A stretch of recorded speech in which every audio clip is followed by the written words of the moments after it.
When I was working at Sundance, this is, my gosh, I started over 25 years ago, was there for 4 years as a kind of junior fundraiser. Bob brought me in because he wanted to decrease reliance on corporate sponsorships and create a tradition of philanthropy from individuals. So I was the first, I think my title was Associate Director of Individual Giving.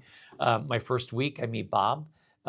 He was my boss's boss's boss, but he was incredibly hands-on, and he's an icon. He's an Oscar winner.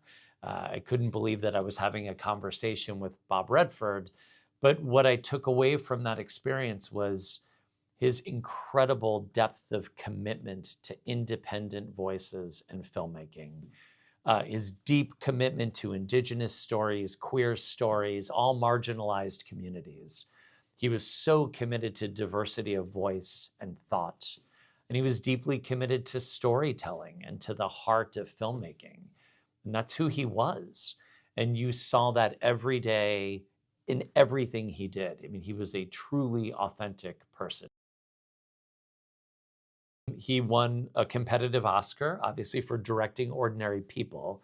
And I think that was such an important moment for him because people saw him differently after that moment. And the complexity of that film, the way it dealt with mental health issues, the seriousness with which he treated really delicate subjects, the way he took Mary Tyler Moore and said, you could be a different sort of actress and I'll help you with that. I mean, on every level, that film is a masterpiece.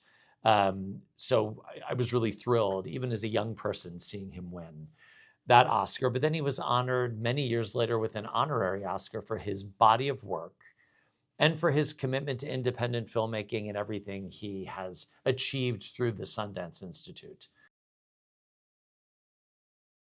So many filmmakers working today, David O. Russell, Ava DuVernay, Chloe Zhao, Ryan Coogler came through Sundance. So whether they stay in the independent space or move on to bigger films, I think they all credit Bob and Sundance with launching their careers. It's remarkable.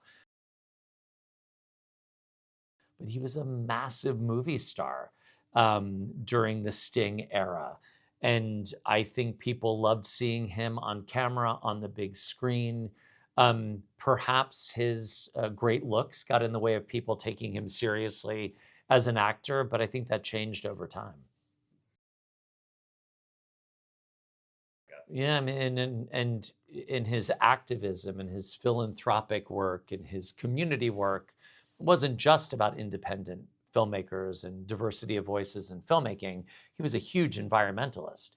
And you saw that in his home, in the way he ran the Sundance Catalog and the Sundance Resort, and all of the organizations that he was deeply committed to. So he walked the talk. I think early on, he moved to Utah and really started thinking about community, the environment, commitment to diverse voices, commitment to Indigenous voices. I mean, the Indigenous lab that he started at Sundance basically started the American Indigenous filmmaking community with Heather Ray and Bird Running Water. So the amount of extensions from his work and how it's impacted us is massive.